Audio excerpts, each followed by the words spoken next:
My name's David Harrison. I'm from Charlotte, North Carolina, and I'm part of the Big Fan Racing competition. Well, if I had one shot to race in a car, I would be disgusted with myself if I didn't leave everything out on the track, like the way I see people race. I don't know. I'll give you an example. Kurt Busch. A lot of people don't like him, but this past year he has been racing his heart out because he's trying to get back to where he fell from. And just seeing people race like Kurt Busch does, it makes me want to go out there and do it. I don't know. I just like to get out there and show everybody. I don't know. I guess what I'm about. I don't know. I feel like it's what I'm meant to do. It sounds kind of dumb, but that's what I want to do.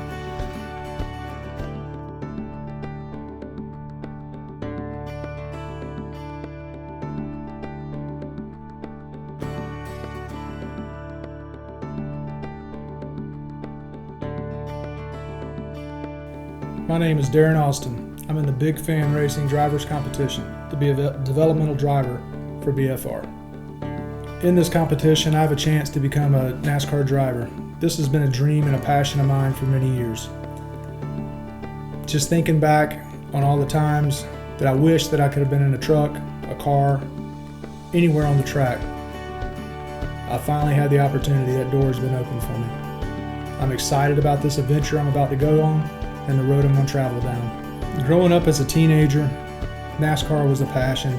To sit there and watch someone drive around a track and pass another vehicle at those speeds, to get that close driving that fast without taking someone out, was just exciting.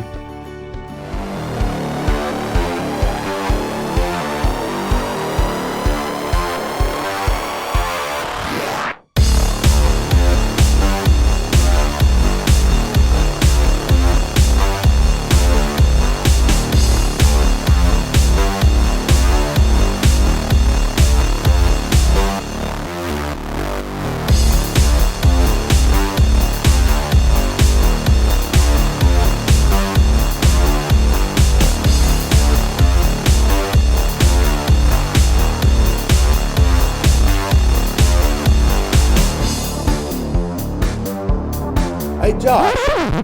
Hey, man, wait a minute. Doggone it. These low-riding cars.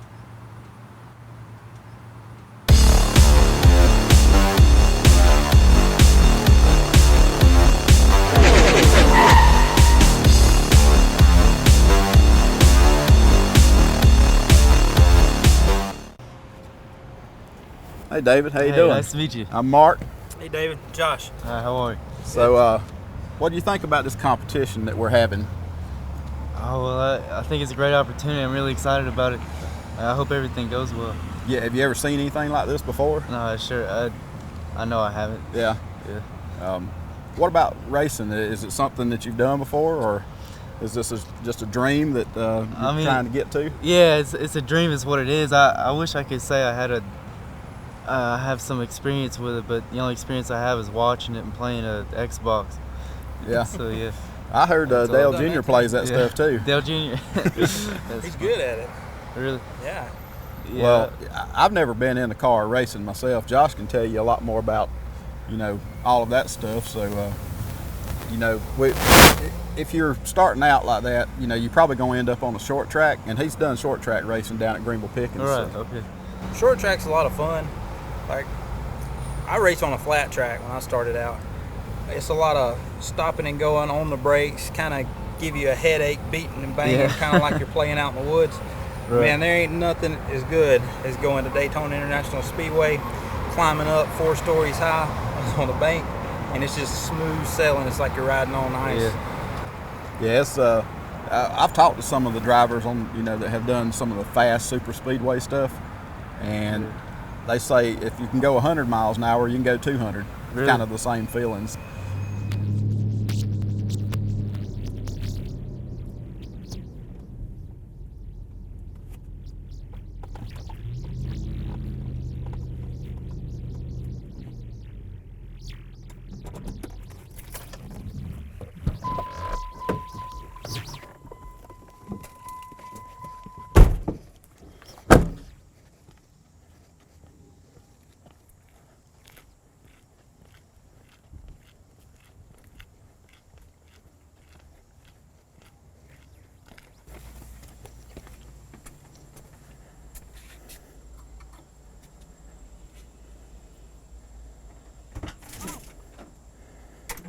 Hello, guys. You're not publishing Clearinghouse. Hey, I forgot to bring the check too, man.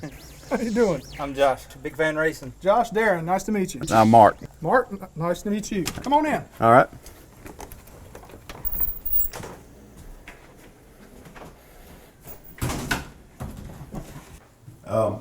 Tell us a little bit, Darren, about how you came across this and found out about the competition. Came across Big Fan Racing one day, browsing on Craigslist, to be honest with you. Saw an ad on there that said, do you think you got what it takes to be a NASCAR driver? I clicked on it out of curiosity, read it, checked out your website, read the history and everything on you guys, and talked to my wife about it, and a few days later I sent you an email confirming that I wanted to be part of it. Tell me about your dreams of racing. My dreams of racing, I'm going to say they started in South Florida when I lived in Boca, Deerfield area down in South Florida. A friend of the family, Gerald West, he was working for Castrol GTX. Went around to Daytona, some of the road races and stuff that they had there. They also, I think it was IRL, or Formula Ones that ran in Miami. Mm-hmm. And he would go to the tracks, to the races and everything. Got me interested in it, started talking to me about it, explaining the sport to me.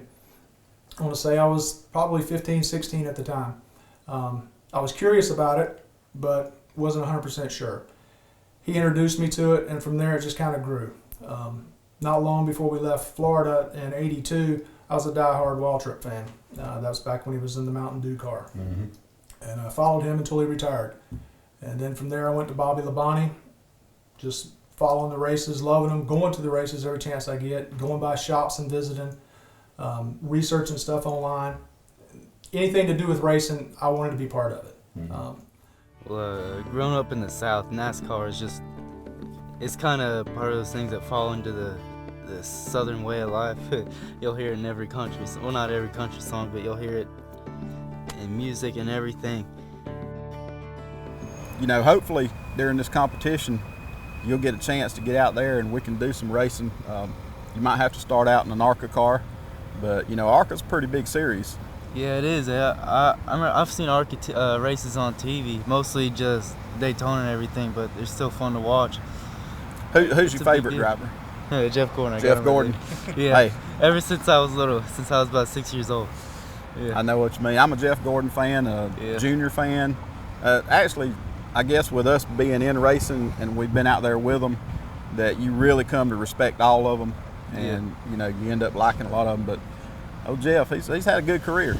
Yeah, he was, or he has. He's one of those drivers that kind of came in and changed the sport. That's the way I perceived it as, from hearing people talk and everything. Yeah. You think he's going to get that next championship? I sure hope he does. He needs to catch up with Jimmy Johnson. That's not fair. Jimmy Johnson just came in, won like 5 in a row, didn't give anybody else a chance. Yeah. Well, now, if you win a chance to race, what's the track you would most want to race at?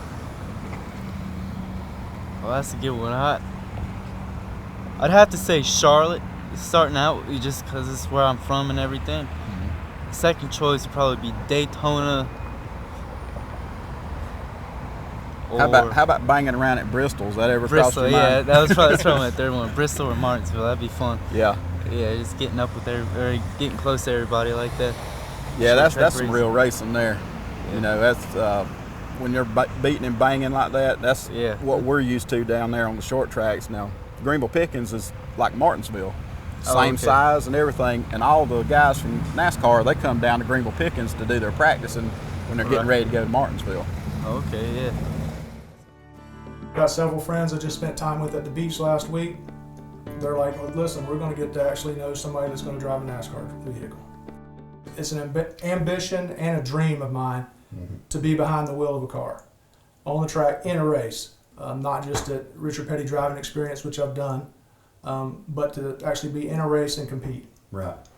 Realistically, a lot of us, especially you've been around racing, you know how hard it is to ever get a chance to drive a race car. Even at if you're talking about a short track like Josh did with late models, when you roll that thing off the trailer, it's expensive that night when you first roll it off the trailer.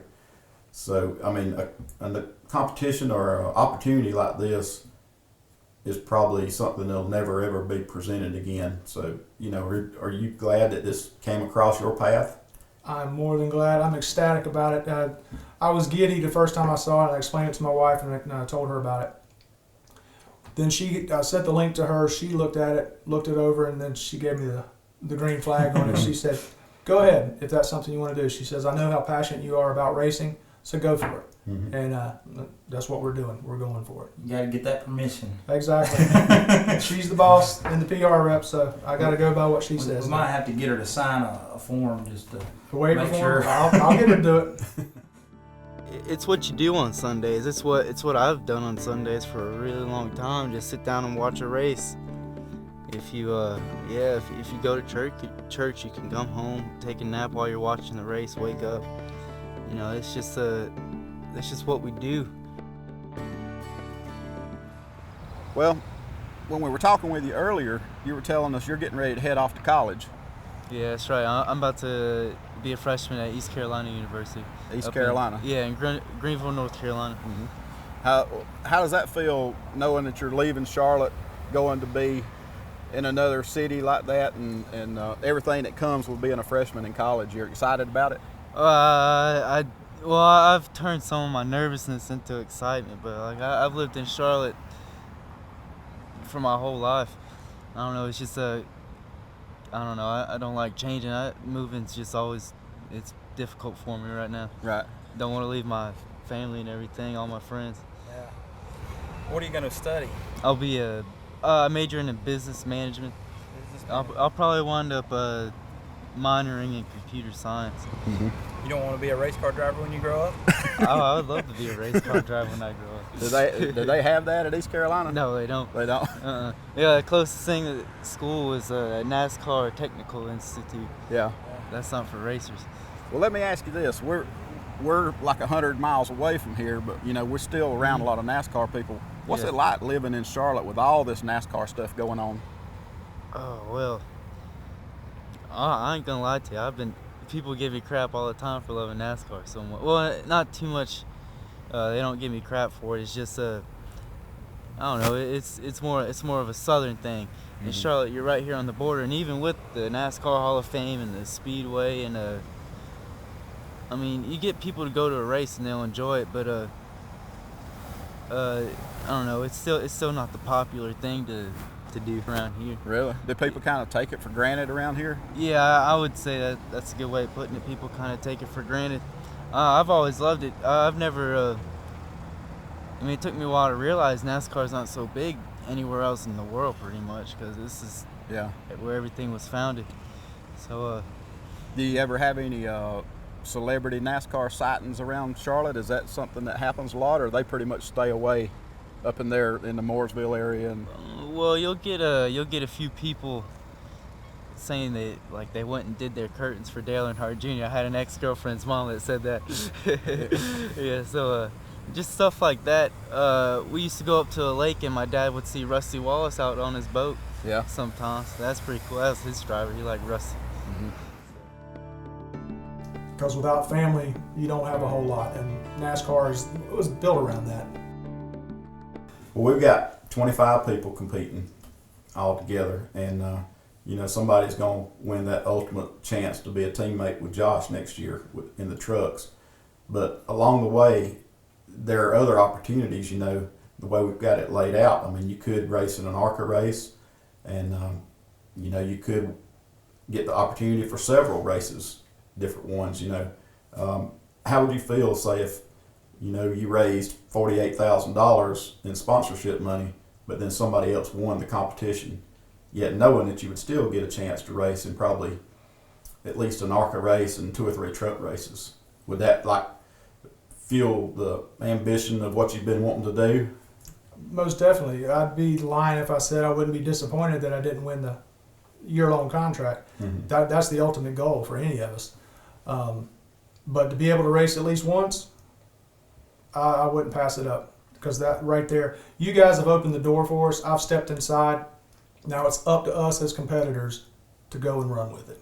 And I know we've looked for a lot of things. Josh would have been, excited too if he had ever come across something like this, because it's hard to get to one race. Yeah, And, you're a lucky young man. I'll tell you that. He tested at Daytona, and that right there was a lot of fun. But even that was expensive, just to do something like that. I mean, just to give you an idea, it was $5,000 just to get a test, and some of the teams charged $10,000 to get a test with them. We tested with one of the smaller teams, but to run one of these races, I mean, we've talked about it before. We'd love to see you guys have that shot. Even if it's that one chance, that one shot at a race, because we know the thrill that it, would bring to you. And you said you did the Richard Petty. How'd you enjoy that? I loved it. The gum that I had in my mouth when I was driving is in heaven now, because I chewed that out of it. So, I mean, It really is my dream to race a car. Maybe if it's just for a lap or a race or my entire life, I want to get in a race car. It'd certainly be the funnest thing I've ever done. Okay, since joining this competition, what are your friends saying about it? Have you told them about it? Do they have any kind of reaction? Yeah, I've told a lot of people about it just because I think it's the coolest thing ever. They give me a lot of support and everything. They tell me, yeah, one night we was out all hanging out at my buddy's house, and we were pitching ideas as to what we were gonna do to raise money and everything. We came up with those country car washes, like cut off jeans, like right here, cowboy boots. It's going out doing car washes like that just to raise awareness and everything. Just a bunch of stuff like that. My buddies, they're in love with it. I think it's the coolest thing ever. And my parents, they're kind of shaking their head a little bit toward it. Like, my dad, he supports me. He doesn't want me to mess up my college thing for this. Right. Yeah, so I'll have to keep my priorities in balance. Right. Figure everything out. Yeah. You can't beat a good education, but you don't know when opportunity might show up. But, you just gotta go with whatever you're feeling at the time. But you don't want to miss out on a good education too. Yeah. One thing about this, you can have a lot of fun doing it. It's not something that's life-changing career-wise or anything at this point in your life. So, if we can get you out there in a race car, have a lot of fun, then it'll probably be an experience you'll never forget the rest of your life. So, Right. And your friends, you can rib them about it and, brag about how you drove in a big series like that, either ARCA or NASCAR. Cool. Yeah, that's some good bragging rights from all my friends. That's right. That's the way my buddies were. When I first started a long time ago, a lot of them gave me a lot of flack about racing. Yeah. Thought I was crazy for getting in a race car, and after we got going a little bit, they all got excited about it. Yeah. A lot of guys want to be involved. What other kind of activities do you do, or are there any other sports that you play? Or Oh yeah, I played soccer and football when I was a kid. I played varsity soccer for Butler Butler High School, and that was fun. That was one of the best teams I'd been in, or best teams I've been on. The funnest, at least. yeah. Yeah, You were a kid? I started soccer when I was 4, and 10 I started football, and I'd switch off on that. We're old, so to us, you're a kid. Or when I was a kid. Now you're just sitting back on the porch like whittling a piece of wood. Yeah, pretty much, man. No. I always wanted to be able to pay for him to go to that school, but I think at the time the price might have gone up, but it was about $3,000 or $4,000, and we've never had an extra $3,000 or $4,000. But I told him if I ever came into some extra money, I'd definitely pay for him to do that. Well, are you excited about him doing it? Yes, very anxious. Did it get but him off the extremely couch or something? excited. He's a hard worker, so and if He tried to tell me he watches all the NASCAR races. It's got even worse since he signed up for this, which I don't really mind because I'm a hard worker as well, and usually that's what I'm doing. I'm doing my lesson plans while he's watching NASCAR. Mm-hmm. A lot of people say, how do you deal with that? And I said, for lack of better terms, I really don't care. I just sit on the couch and do my thing. Or every 15 minutes, like I talked about earlier, get up and go do something else and then come back and sit on the couch. Every once in a while, though, he will pause the TV and say, you got to see this, and he'll rewind, and I'm like, ugh. What do you want me to see? You look at this wreck, or look at this turn, or this bank, or whatever, and I say, okay. Well, we've always said a DVR has helped save our marriage and relationship. Yes. So. At the end of the day, it really doesn't matter if you've never done it before or not. What really matters is how big is your dream. You don't have to prove anything to anyone else. Your dreams belong to you, and you only have to prove it to yourself. In 1954, a young man who was studying medicine in England had a dream that he could break the world record in a mile run. On May the 6th of that year, he not only broke the record, but he did something that no human had ever done. For the first time in history, Roger Bannister ran a mile in under 4 minutes. I myself did something at the age of 35 that many family members and friends told me I couldn't do. I strapped on chaps and spurs and I rode a 2,000-pound bull.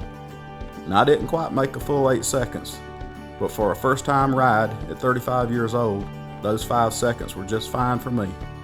I proved to myself that I could do it, and I really didn't care what anyone else thought, because it was my dream. Some drivers in the competition have never driven a stock car in a race, but when it's all said and done, I personally plan on helping them pull those belts down tight right before they take that first pace lap.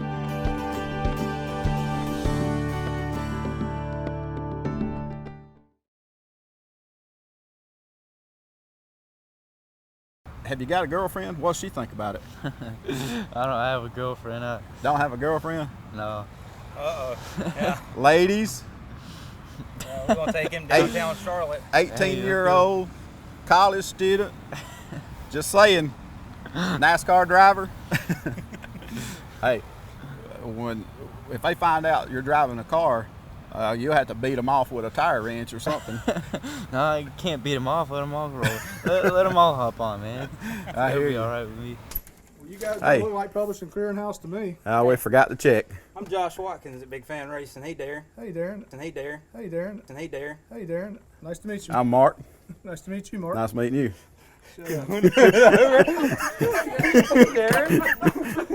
That's in the outtakes. That'll be funny. You got to be Darren. I know we're acting. This is But real. he don't know how to act like Darren.